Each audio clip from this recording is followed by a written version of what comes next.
What's happening, everybody? Happy Halloween.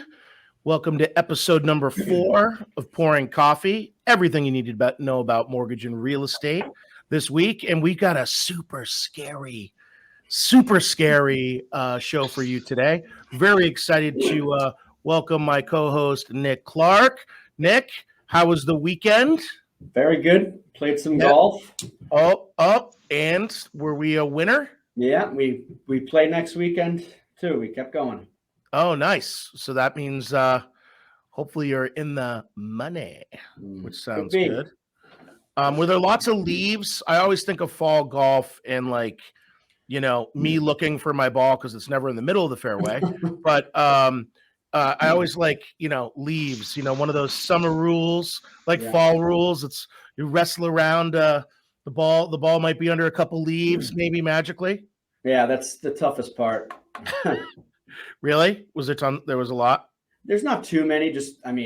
Where I played, there's not many trees, which is nice for no leaves, but I got windburn because it's, right on the water. I feel so bad. Yeah. I feel so bad you play golf on the water all weekend. Yeah, it looks like I have a tan. It's just windburn. Nice. And today we have the wonderful Allie Joyce from the Joyce team. What's going on, Allie? How are you? I'm doing well. How are you? I'm doing awesome. So Allie works with William Ravis Real Estate and has been a longtime friend of mine and partner. I remember when Allie just got into the business and was making moves, and she is what every buyer wants and seller wants out there, a very, very dedicated agent. Let me just tell you that. I think, Allie, the heart and soul that you kind of pump into every deal is very unique. I feel like a lot of agents sometimes can be transactional, but, I think you are, very, very well spoken of your clients. And I think that makes a very, very big difference. I was doing a little research and reading up on some of your reviews, and so definitely check out Allie at alliejoyce.com. So Allie's also a new mom. How old's the little man now? He is almost 8 months. He'll be 8 months next week. I can't believe it. So fast. So today's Halloween, and I can just remember back to when my first son, I believe he was, Nick, a hot dog, because we had to carry him because he couldn't walk yet. And we went door to door, and I think my wife and I were collecting candy more for ourselves than for him because he couldn't eat it. But we had him in a little, we were carrying him like this, and he was like face stuck out of the dog, and he was in a little bun. So but what is he going to be for Halloween? So he's a little jack-o'-lantern. So it's cute. Cool. It has like a puffy hat, like a chef's hat with like a green little leaf on it. So nice. I think we'll be sitting on the stoop. I'll probably have a glass of wine and handing out candy instead of receiving it. But it's a big BJ's bag, so I'm sure we'll have lots of leftover. Nice. Yeah, I hit BJ's up for candy as well. And Katie, when I got home, was like, "Why did you get so much candy?" I'm like, "Because we always run out." I'm like, that's nice. But this is the first year that now that I have kids in high school, that like my fourth grader looked at me. He's like, "Dad," he's like, "you got to tell mom that I got to be able to walk." He's like, "Our neighborhood's pretty safe."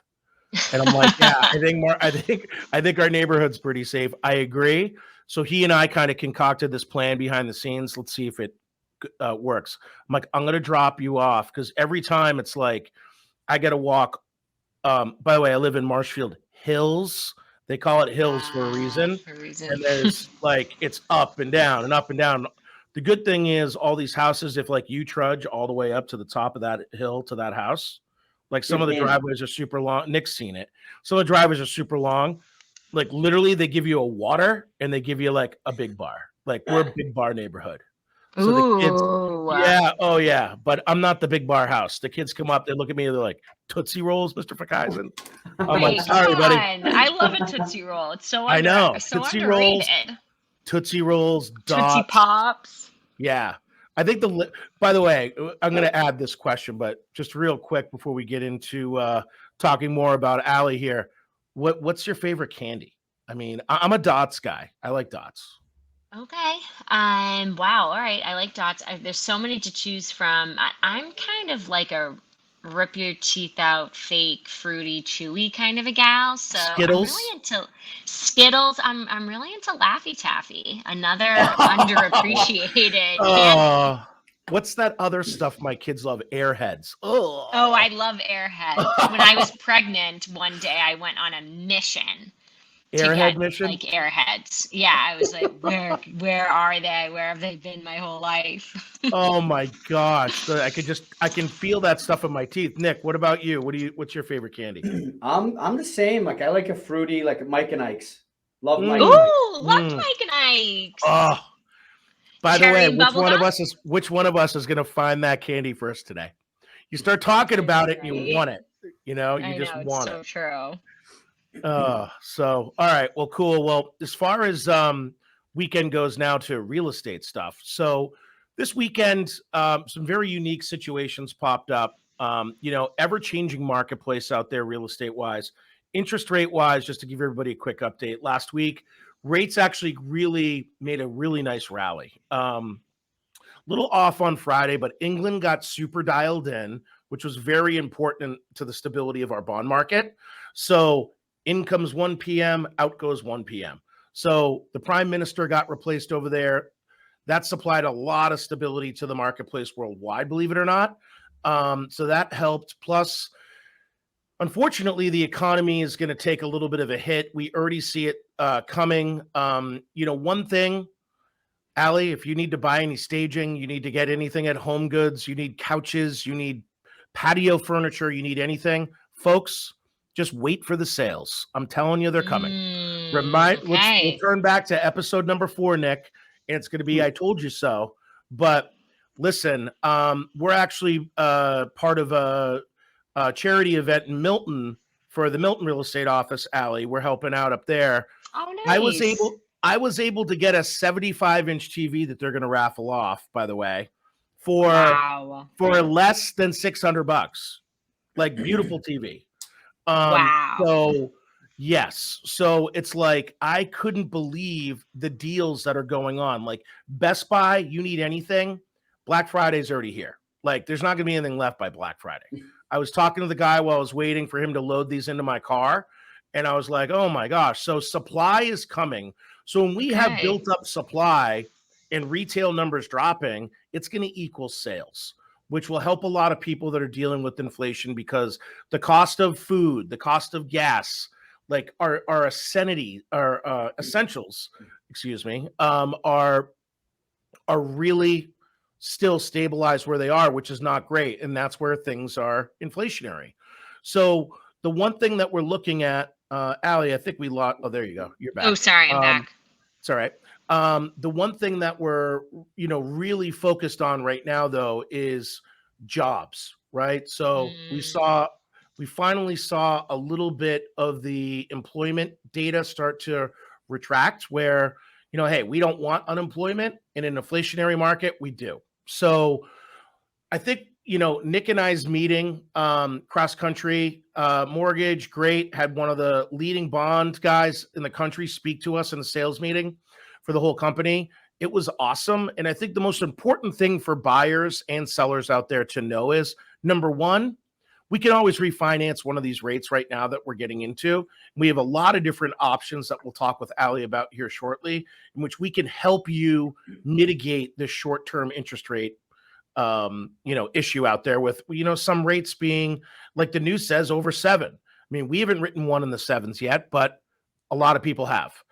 But I think the important thing is that, what this leading bond indicator guy said to us was, your car headlights only shine on the road in front of you, not what's down the road, right?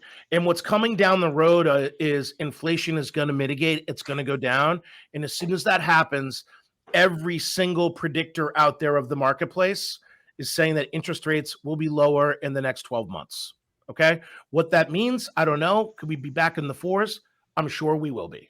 Okay. So really, really important. We spread that news all over last week. We talked about it this past weekend with numerous buyers. And I think the important thing is that this is a marketplace, which we're going to go right in and talk to Ali about.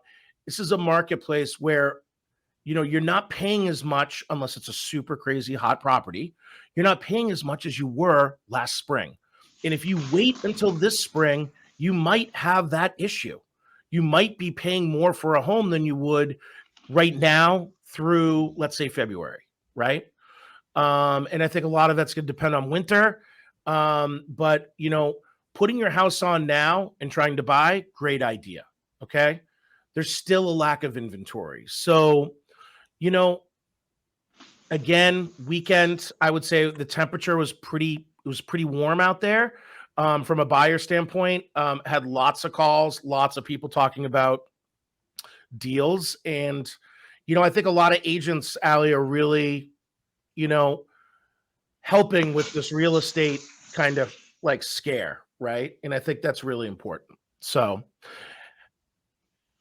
I'm going to get off my soapbox. So we got Ali Joyce here. So Ali, tell me, what do you think separates you from all the other agents in today's market? Like, how are you helping these buyers and sellers navigate, a very interesting, again, what I say rate environment? We've had a lot of people from Boston tell us that, the market's down, but the market's down from a position of units, not really down from a position of price as much.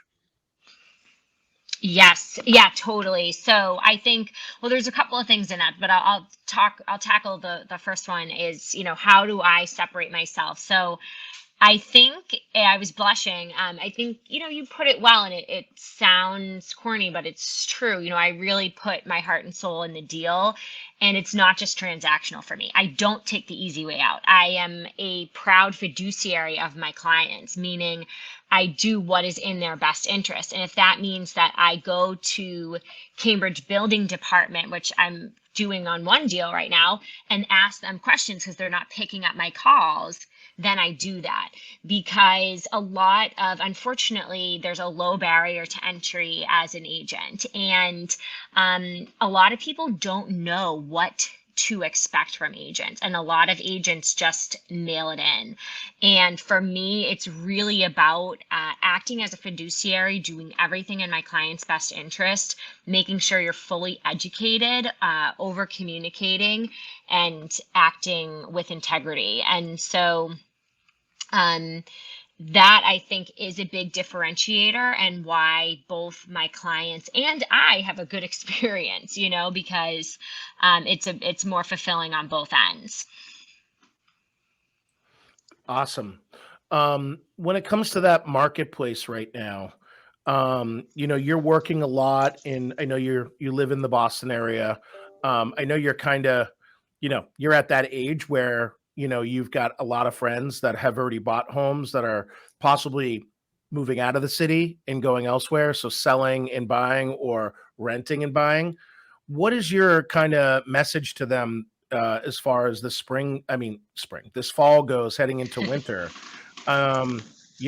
We have a lot of buyers still sitting on the fence. I mean, I think a last check, we're over 100 buyers just waiting to get in. And I really feel like we're flexing towards, a first time home buyer marketplace finally, where there's so many people that just couldn't get into homes. So where do you think, from a sense of a Boston market situation, what are you telling your buyers right now? I am telling my buyers to go for it, to get out there, that this is an amazing time to buy. Boston has very strong fundamentals, which is what we think about when we think about the long-term picture. So there are a lot of different reasons why people come to Boston. It's education, it's hospitals. We're diversified across business industries. So buying in Boston is, in my opinion, and I'm biased because I own 2 properties in Boston, is always a good idea. Now, what people have to remember is that you make money in real estate when you buy, not when you sell. So when you can buy at a good price, which right now the Boston market property is going under asking because a lot of people are, worried about the rates. I always think Boston, I come from a financial background, so I was in financial services, and we used to say the institutional markets kind of start a trend and then they follow it. And then like the retail markets follow it, like what we see in terms of stocks and bonds. And I always think that that's kind of like Boston. Boston starts the market, then the suburbs will follow it, and then the Cape and Islands will follow it. So Boston right now it's a little soft. I mean, according to national statistics, we're actually still in a seller's market. But Massachusetts is just very different. So, it's taking properties longer to sell. Buyers have negotiating power rather. I'm actually negotiating on price. I'm getting offers with contingencies. Awesome. There was a time this spring and last year where I said it was very challenging for me to do my job well, because I would say, here's what you have to do to get the offer. You need to waive your financing, which means you have no recourse. You have to waive your home inspection, no recourse. You could lose $100,000 if the deal doesn't go through, but that's what we're up against. And they would say, do you think it's a good idea? And I would say, absolutely not. No, right. I don't think this is a good idea. So people are afraid about rates, but we're not. It's kind of to the point you were saying before. You're actually either a wash or spending less money because you're not going crazy over asking. We're getting deals. We're negotiating on home inspections. Things come up with a home inspection. We're getting a concession. Yeah, that hasn't happened. 100%. So more normalizing everybody, and I think that's huge. Yes. I think we're heading back to a pre-pandemic marketplace where not everyone is like, hey, I got to get the heck out of the city. I need space. I got to be able to hang out on my lawn. I got to be able to do this. I got to be able to do that. I think people are still seeking areas like the Cape, Vermont, New Hampshire, Maine, Florida, just because we're still seeing a lot of people in those marketplaces, but those marketplaces are getting hit pretty hard price wise. I mean, Florida, for instance, is actually Florida. Yes.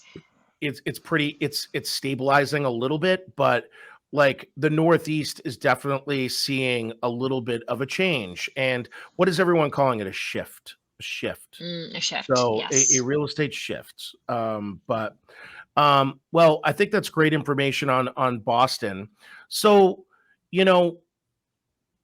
we always look at Boston as like rental central, right?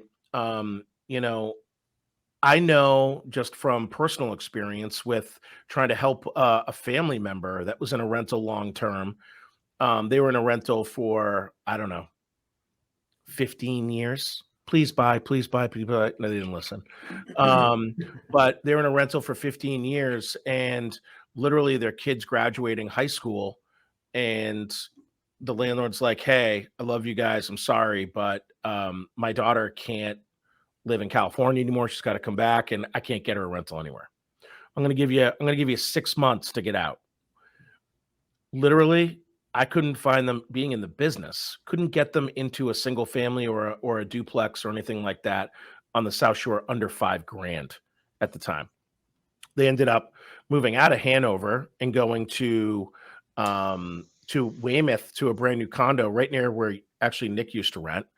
And they're paying like $3,800. So, I mean, in Boston, I don't see, I just, as a real estate investor, like rents just aren't going down. So like for a first time home buyer, what are you telling people when they're coming to you and be like, oh, we might rent? Well, I always tell people to honor where they are right now. And there's so much that goes into their personal decision. But if you can afford to buy, I always say buy.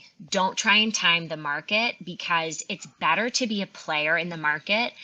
And the sooner you can be a player, real estate really gives you an opportunity to build wealth. And the sooner 100%. you can get in the market, the better. And it's a great hedge against inflation, because yes, maybe you feel that, your monthly payment is a little expensive. But as you said, rents are going up. The cost of living, is going to continue to go up, even no matter what. That's just how it works. So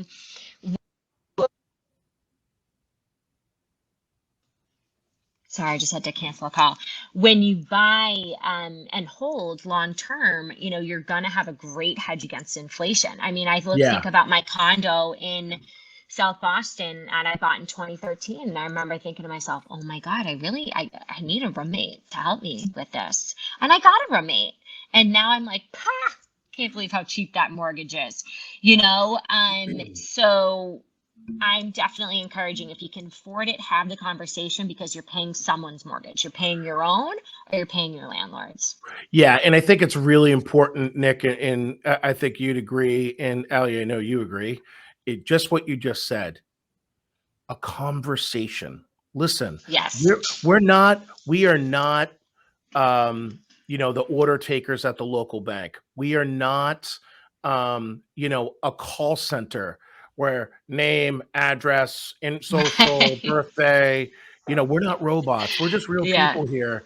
And the thing is, it's so important. You just said it all starts with the conversation. It used to be a tagline I used to have, but a 10-minute conversation, I don't need to pull your credit. Neither does Nick. Okay. You don't need to, Allie's not going to ask you 4,000 questions about and try to press you into selling something. Neither are we. Just have a conversation about your affordability. If you're paying over $3,000 right now, okay, you can potentially buy. So if you live in Boston and you're paying over $3,000, no matter what your student loans are, no matter what your other bills are right now, have a conversation with us. Let's talk about all the different ways that we can help you finance a deal. Maybe it's right for you, maybe it's not. But until you have that conversation, again, with a mortgage professional, not the local bank, not the online person that you found on some app, because they're going to pull your credit right away. What it really needs to be is a quick 10, 15-minute conversation about the what ifs. Well, what if I were to do that? Well, what if I were to do this? Okay. Listen, I can't tell you how many people have said, hey, Pete, you're giving me more information in 15 minutes than the 2-hour appointment I had at the local bank the other day, or the hour I was on the phone with Rocket Mortgage when they were trying to tell me all this stuff. And then I got an email back with a quote that had, closing costs of $40,000. So just to lead into this, we're going to talk about this, but for the first time home buyer in Boston, you live in Boston or you live in any of these other 20 communities, this is going to be huge for you. We're going to talk about our product of the week, which is the Mass Dreams products, which you can qualify for down payment assistance, making up to $177,000. So if you live in Boston right now, you're a home buyer, you can qualify to put 5% down on a property and then use the balance of the down payment assistance towards closing costs and prepaid items. It is unbelievable. Okay. I've been in this business for 20 years. I've seen lots of different federal programs where, hey, if you buy a home now, we'll give you a credit on your taxes of $7,500. That was a while back. But this is an opportunity just here in Massachusetts that we haven't seen. So if you're somebody out there that's wondering about Mass Dreams, we're going to talk about it in a little bit here. We're just going to get through a couple more questions. But first-time home buyers, it's crazy not to have a conversation right now. And Allie's right. She did the right thing in 2000. Did you say 12 or 13? 12? 13. 2013 in buying, because she just went through a giant equity surge. She's almost been in there. She's almost had it for 10 years. Whether you sold it or not, I don't know. But still have it. Yeah. She's building wealth, building equity. And listen, for someone like myself that is W-2, that's been in the mortgage business a while, that has a 401k and all these savings, when you look at it and you go, holy smokes, I just lost 30% last quarter of my investments. Listen, I'm less than 50, believe it or not. And I don't have to freak out because I'm not retiring for a little bit. I'm going to be there. But for people, like when I look at my real estate investments, I'm like, yeah, thank you so much. And I'm very thankful I did so, because I got a kid going to college in 4 years and college isn't getting cheaper.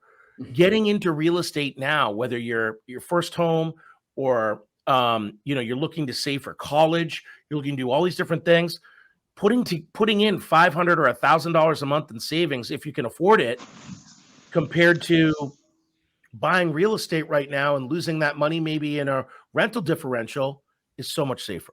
Okay. Totally. So anyways, when time heals all wounds with real estate, as 100%. my uncle told me.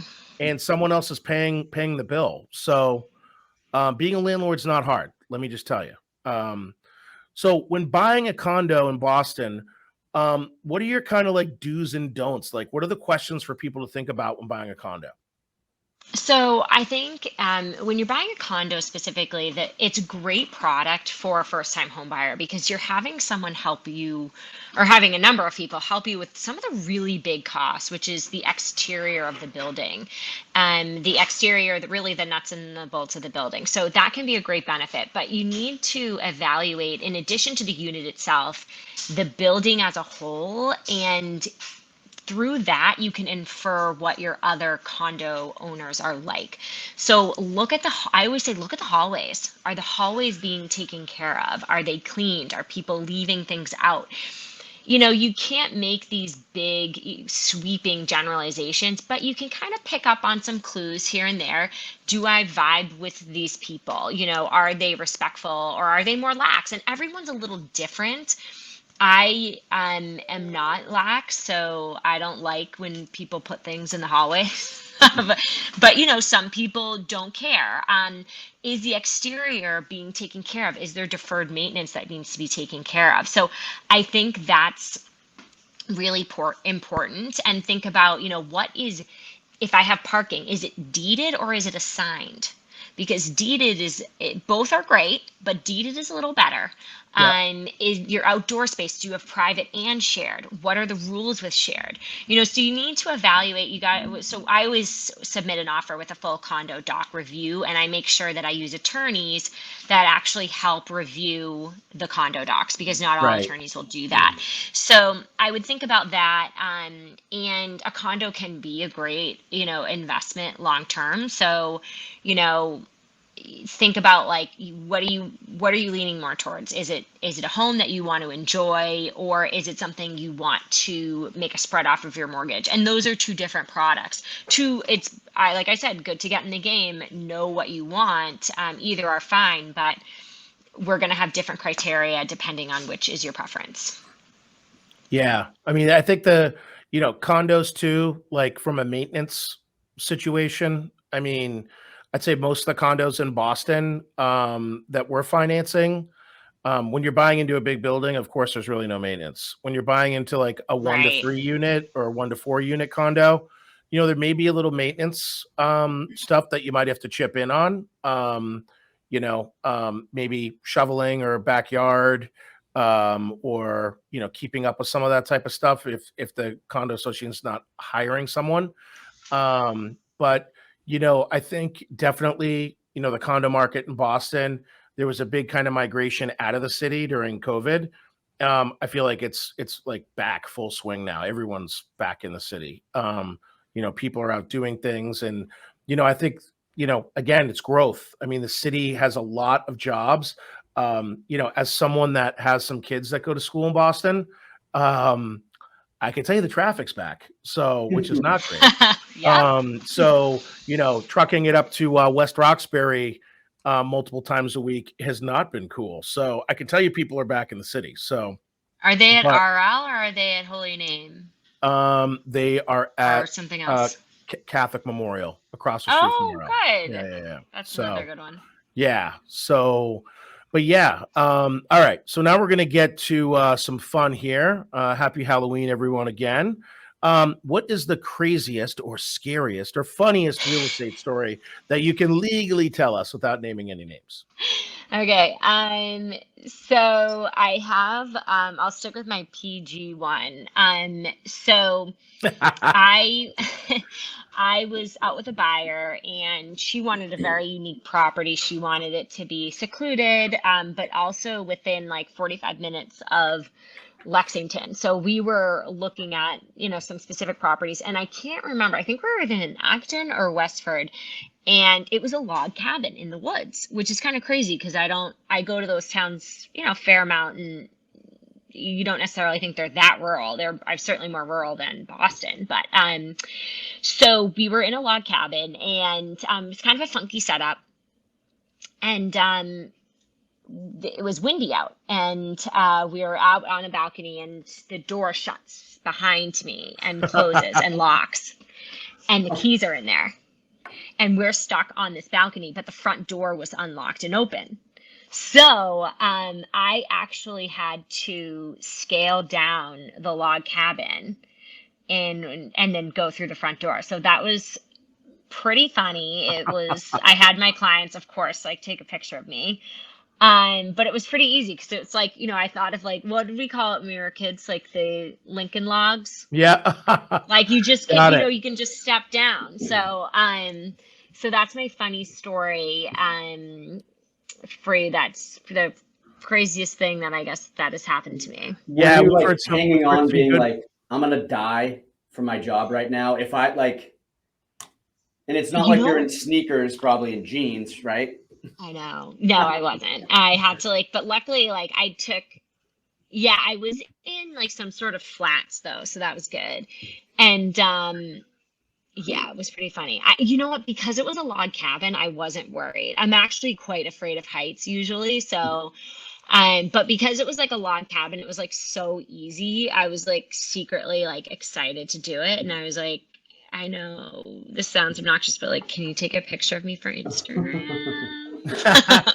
I think I think I remember seeing that one. And yeah, I definitely, I definitely thought you were going to say like the door slammed and this was going to be like a scary story and you saw like a ghost. I had a friend and I just pulled it out and I wish I could show it here today, but it's on my phone. But a friend of mine went and was walking around this place called Medfield State. It used to be like a psychiatric state hospital. And there's all these closed buildings and everything. So of course, yesterday I show my kids the annual picture that I had to like dig through and find. But my friend went through and took like all these. He and his wife are like to do photography, so they took all these pictures of the buildings. Then when they got home, and I'm not kidding, there's a person in the window. Oh my God, I believe stuff like that though. And that's so crazy. It was like it scares the crap out of my kids every year. Like, Dad, don't show that photo anymore. And every time I go back near home, where I grew up in Sherburne, like we cut through Medfield, I'll purposely drive by, and my wife, Katie's like hitting me while we're driving. She's like, "You're not gonna." I'm like, "We're driving by Medfield State," and like I'll pull in. They've closed a lot of the driveways now because people like hike up in there and stuff. But yeah, just scare people on purpose. I love it. So. Especially the kids. The kids are like, "Dad, can you blow a huge leaf pile yesterday?" And I'm like, "Yeah." They're like, "What we want to do is we want to put the leaf pile here. So as kids come down the driveway, we can jump out of it and scare kids." And I'm like, "We're not doing that." That's so funny. Will you send me this picture? I'd love to see it. I will. Yeah, it's freaky and it's true. Like it's like the person was not there. So, all right.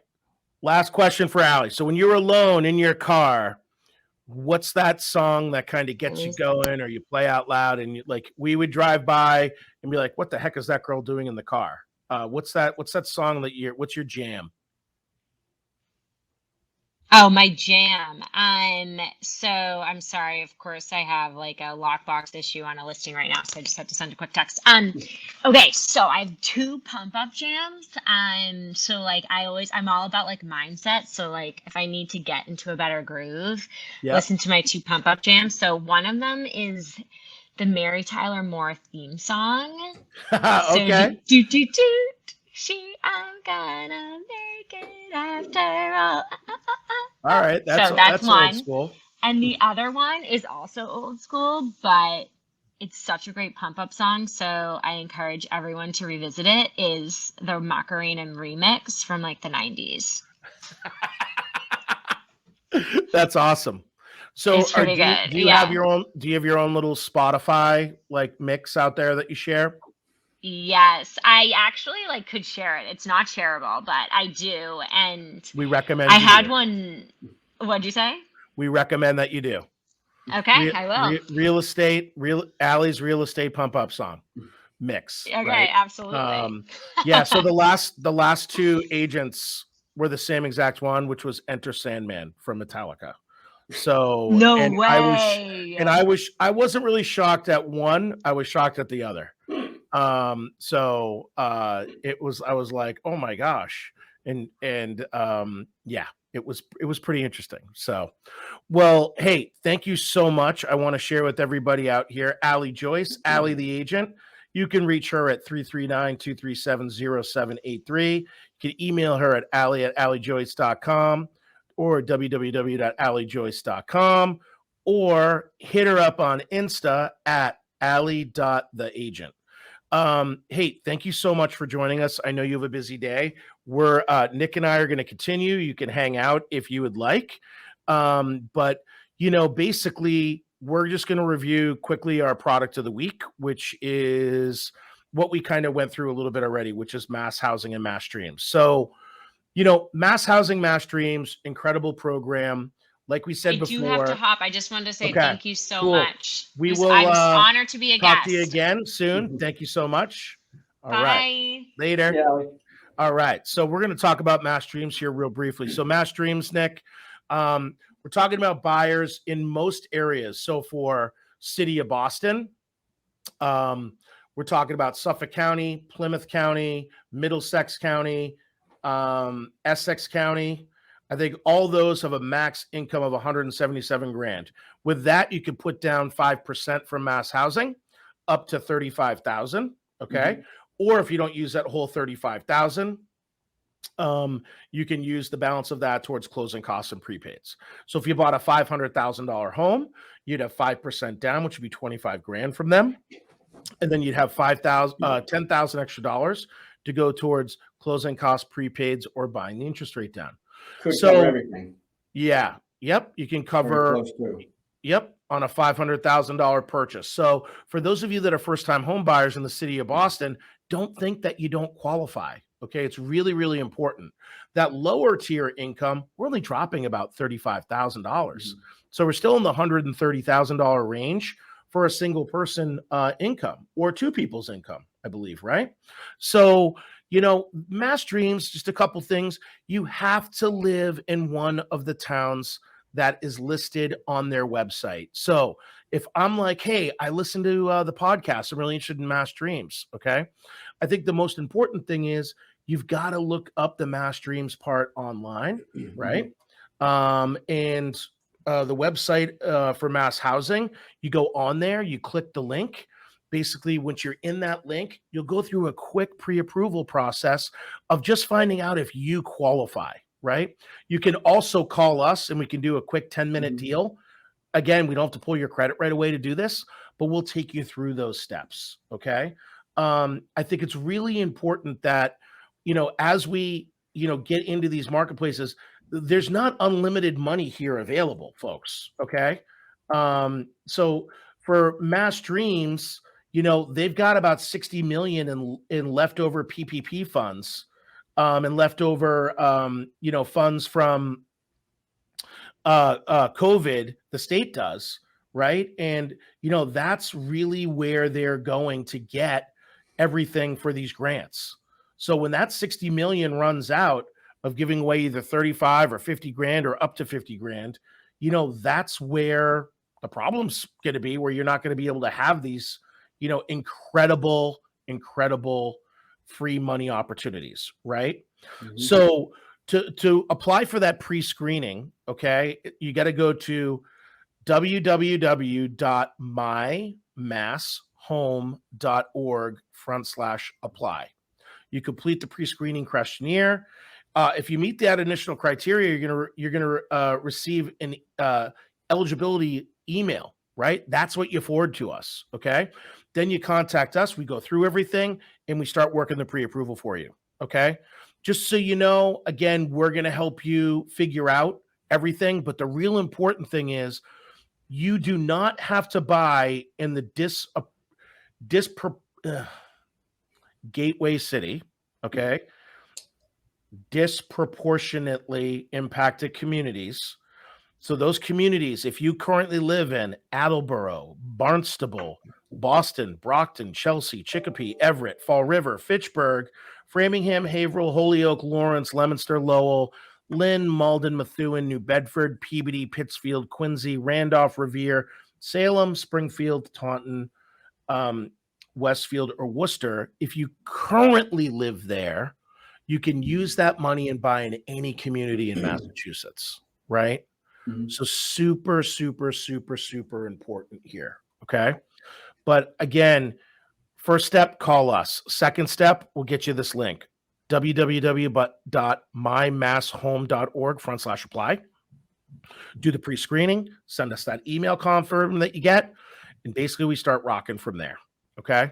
So what we'll do here real quick is I am just going to put up on the screen for everybody here. Let me just get in here. Just one share.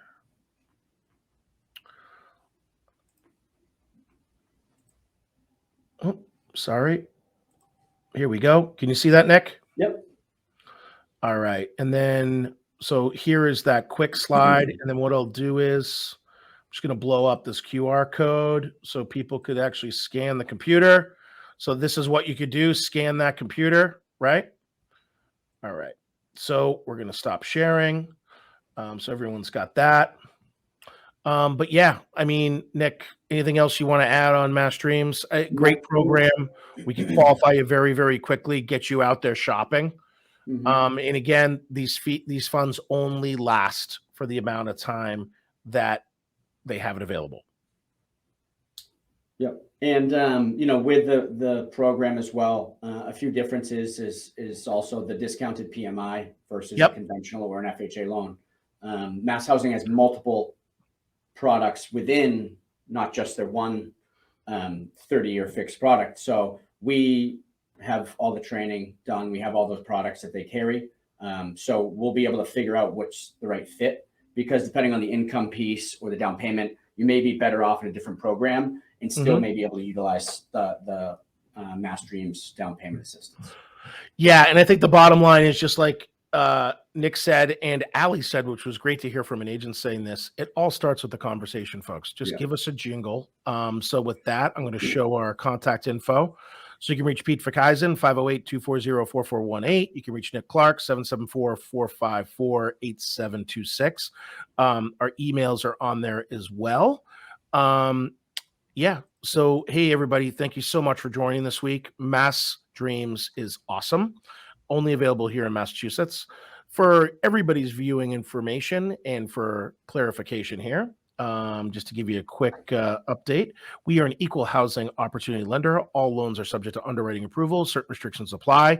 Call for details. Cross Country Mortgage LLC, NMLS number 3029, www.mls.access.org, www.crosscountrymortgage.com. My NMLS is NMLS 12344. Nick's is NMLS number 998103. Just want to say thank you so much. Hey, Nick, have a great Halloween. What are you dressing up as? I haven't even thought about it. I forgot it was Halloween until the girl who handed me my coffee was dressed as a cat, and I did a double take, and I was like, oh. So I don't know yet. It was Halloween. Dude, I wore the orange today, right? My Indiana Loan shirt. So excited for that. Up, here we go. Oh, I knew we were going to get it. Should have wore that to begin. I forgot I had it till halfway through. What costume does that go with? What costume does that go with? Yeah, I don't even know where I got this. It was I have no clue. Thanks, everybody. Have a great week. Happy Halloween. Be safe tonight. Talk to y'all soon. See you next week.